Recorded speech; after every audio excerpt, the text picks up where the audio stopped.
Salut tout le monde, c'est Alan et bienvenue sur la chaîne du Baby Group.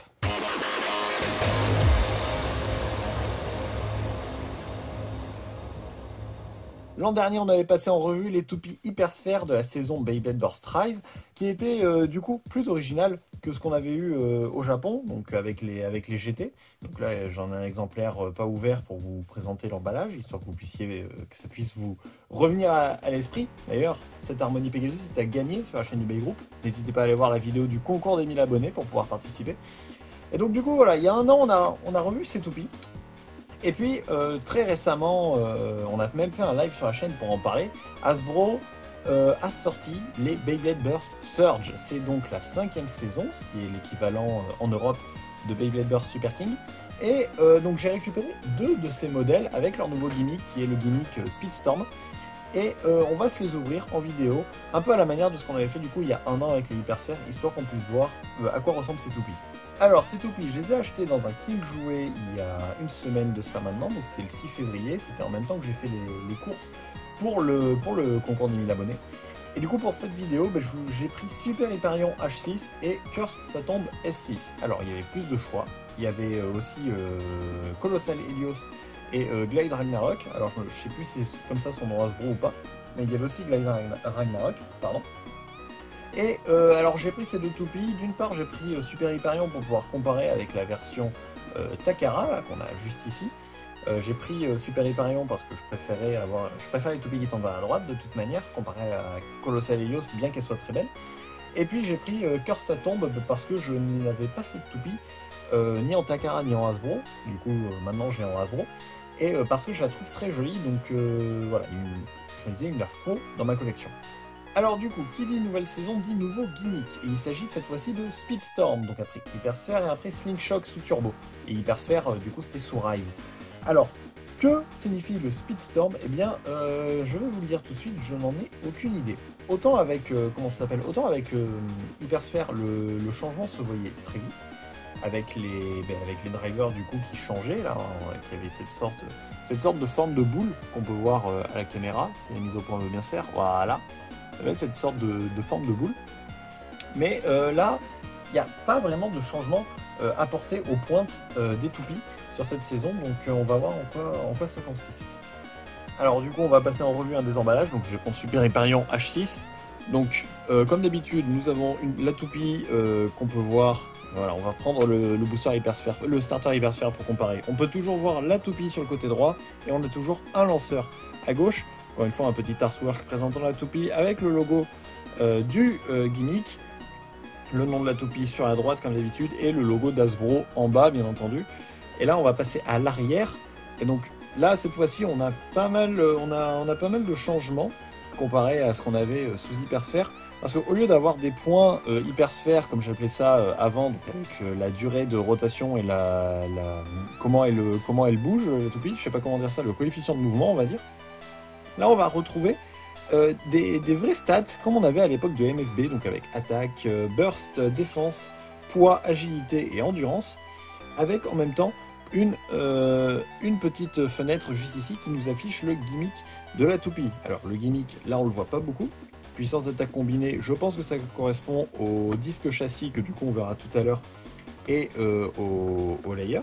Mais si on voit par exemple sur Curse Sa Tombe, on va voir que sur la petite fenêtre, on nous parle des petits trous qui tournent en rotation libre sur les côtés de la toupie, du layer. Donc du coup, voilà, je pense que ici, déjà, c'est une très bonne chose qu'Hasbro ait remis les gimmicks des toupies japonaises, et que c'est très cool aussi de les mettre en avant, parce que c'est pas souvent qu'ils le font, ça. Surtout que, bon, c'est pas souvent qu'ils les mettent de base. Donc du coup, si en plus ils sont mis en avant, c'est génial. De ce que j'ai vu, la seule grosse particularité que les Speedstorm pourraient avoir, c'est leur driver en métal. Mais le problème, c'est que toutes les toupies ne l'ont pas. Enfin là, ces 2 toupies, donc Super Hyperion et Curse Sa Tombe, ont des parties métalliques sur leur driver. On verra ça tout à l'heure. Mais si on prend l'exemple avec le 7, alors je me souviens plus du nom, mais je vais vous mettre une photo juste ici. Voilà, juste ici. Et voilà, dans le set par exemple, on va retrouver Super Hyperion et Colossal Helios, mais leurs drivers sont tout en plastique. Et même le disque est différent d'ailleurs, hein, pour vous donner une idée d'à quel point ils ont fait des différences sur les 4 toupies, si on prend les Colossal Helios et Super Hyperion Starter et celle du set. Donc voilà, je suis pas sûr que ce soit vraiment ça ce qui fait le gimmick Speedstorm. Donc à voir avec les autres toupies qui sortiront, mais si c'est aussi aléatoire que ça a été entre le set et le starter, c'est que ça doit être autre chose qui est bien caché. Et puis, ben, sans plus attendre, je vous propose qu'on ouvre Curse ça tombe en première.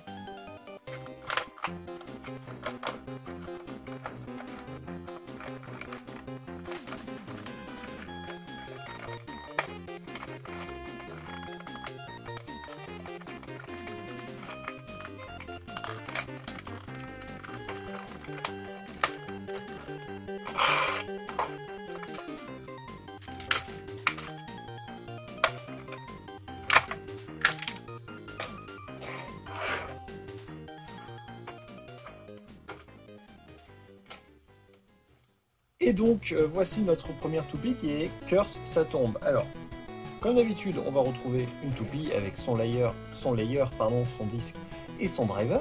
Et on va aussi retrouver du coup tout ce qui est notice et un lanceur, vu que, encore une fois, voilà, c'est un starter, donc on va avoir un lanceur qui a été redessiné pour cette génération.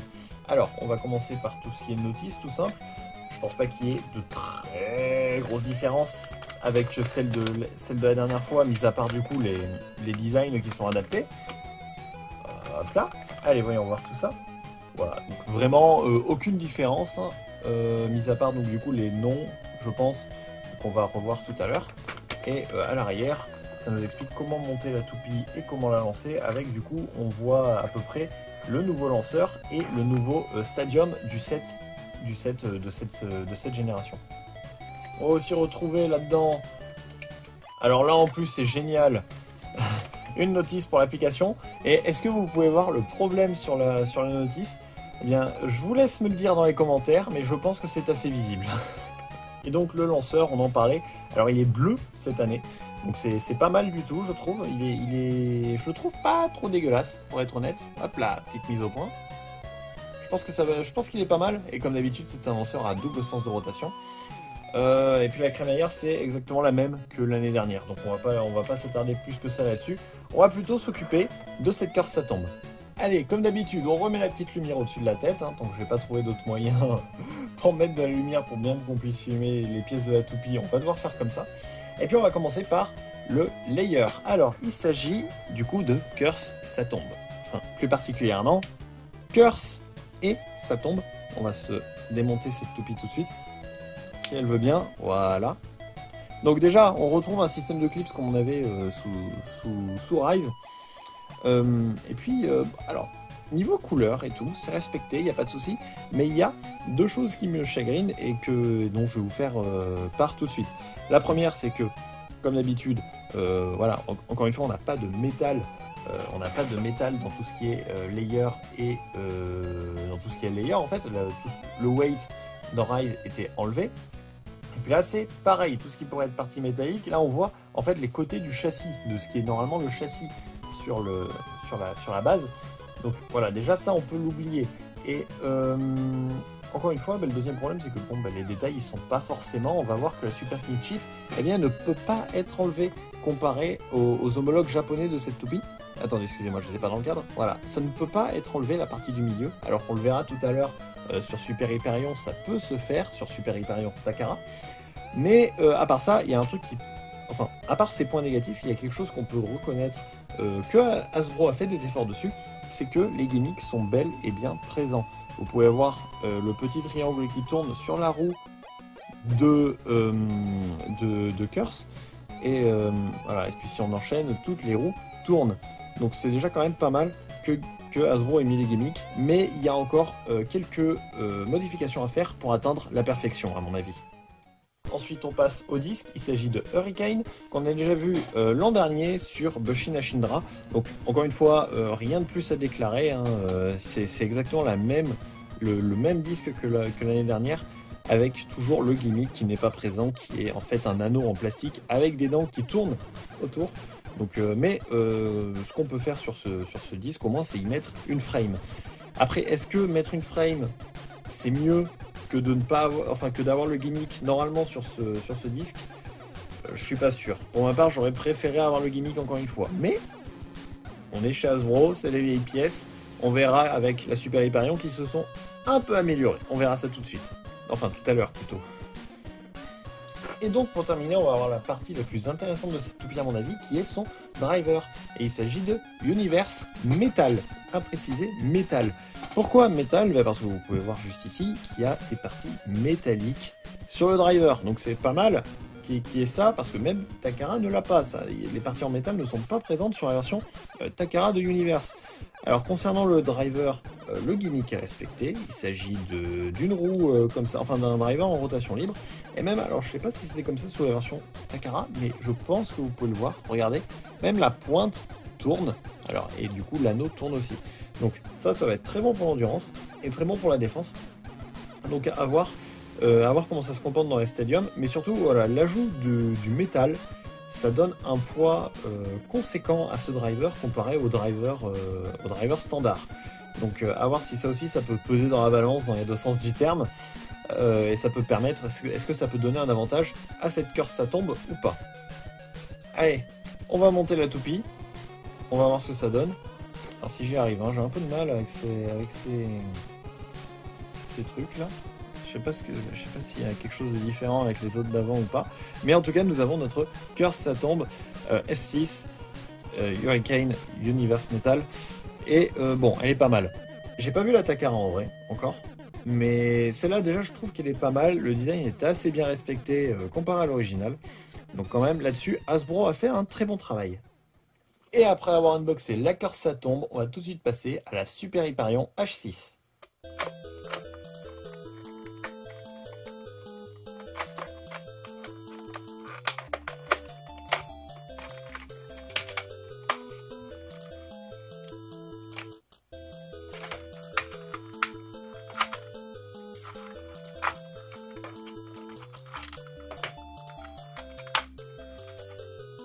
Super Hyperion est déballé, et pour ne pas faire de repeat avec ce qu'on a vu précédemment sur Curse ça tombe, on va pas revoir les notices, on va pas revoir le lanceur, on va se concentrer sur la toupie et on va surtout la comparer avec son homologue japonais.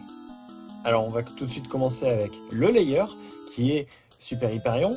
Alors on va encore avoir une nouvelle fois un layer en deux parties. Alors pas simple à enlever à première vue. Putain.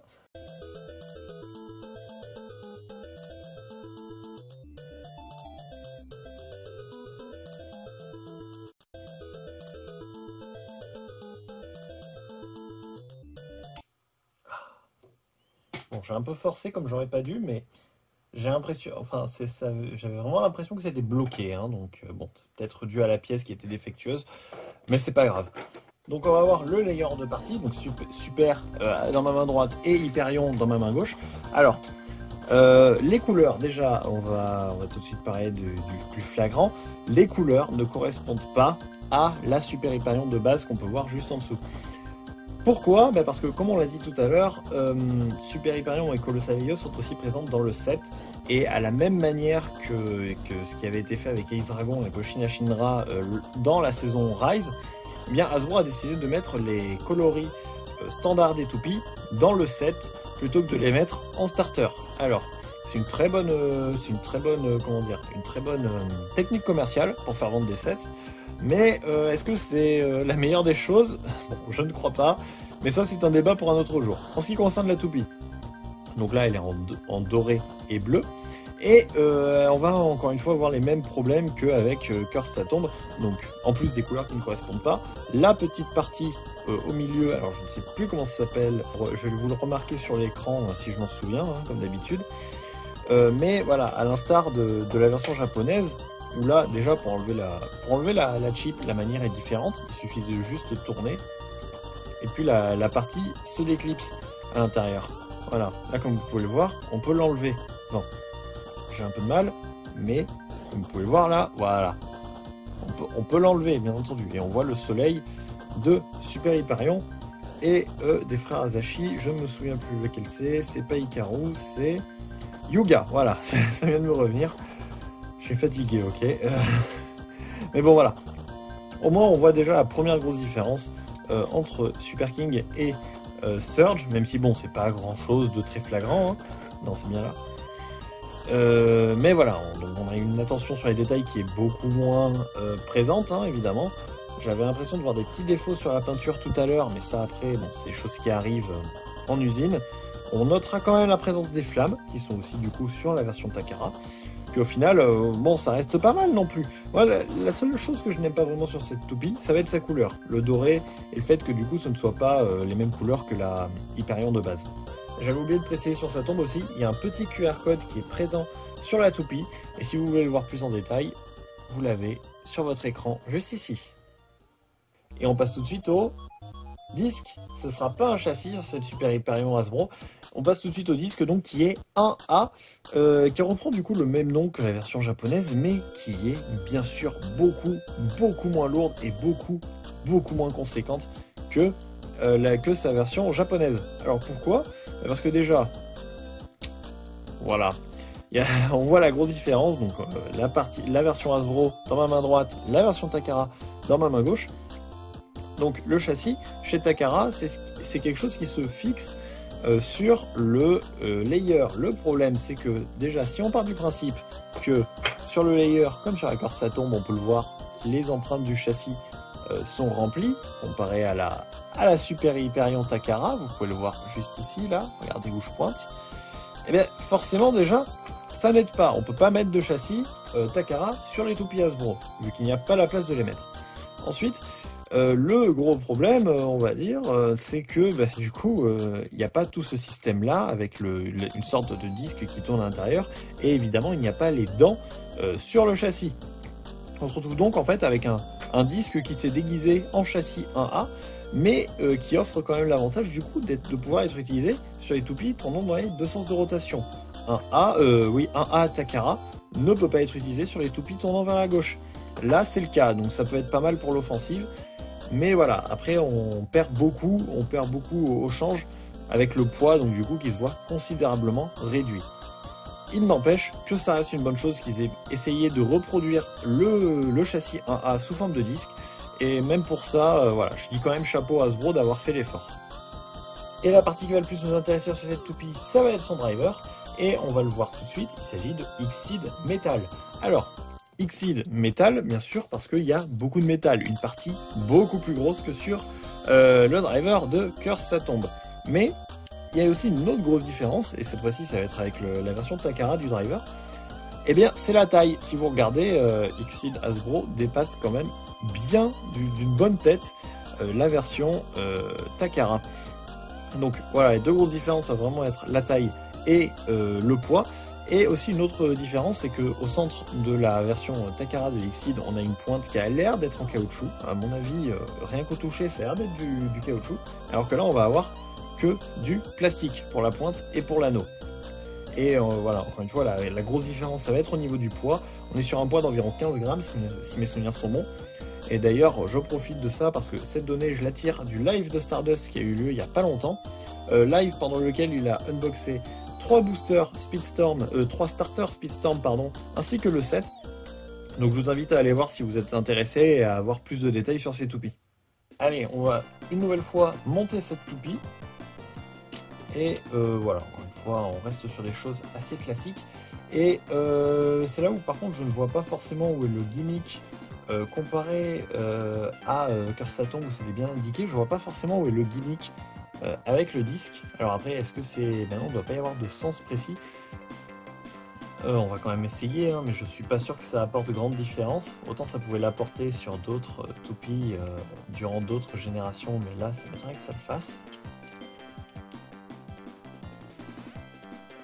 Non, c'est... Au début, je pensais que ce serait les lames qui coïncideraient, mais j'ai pas l'impression que ça se fait... J'ai pas l'impression que ça se fait tout le temps, hein, donc je sais pas, faut voir. En tout cas, nous avons notre Super Hyperion H6 1A Xseed Metal, tout simplement. Et oui, j'ai dit 1A entre le layer et le driver parce que vu qu'il s'agit d'un disque, eh bien, on garde l'appellation normale des toupies Beyblade Burst. Alors finalement, que peut-on dire de ces deux toupies? Eh bien, à mon avis, Hasbro a quand même fait une bonne chose de rajouter du métal sur les drivers.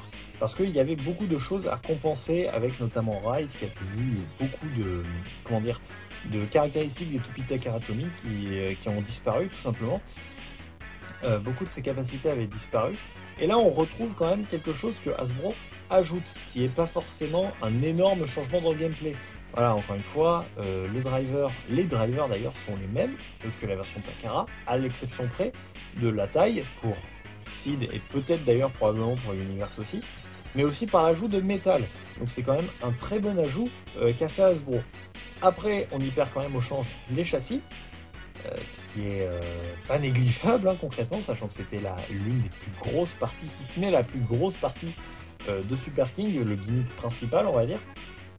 Donc je sais pas. Honnêtement je suis mitigé avec ces nouvelles Speedstorm. J'attends de... Alors je vais pas les tester parce que j'ai pas d'arène pour, sinon ce serait dans le Stadium Hypersphère, mais je suis pas sûr que ce soit la meilleure idée. Mais on a quand même ces deux toupies, donc je les garde avec moi hein, bien entendu. On les testera à un autre moment, peut-être avec le Bay Group, le jour où on se reverra. Mais voilà, pour ma part, je suis pas forcément conquis par ces toupies.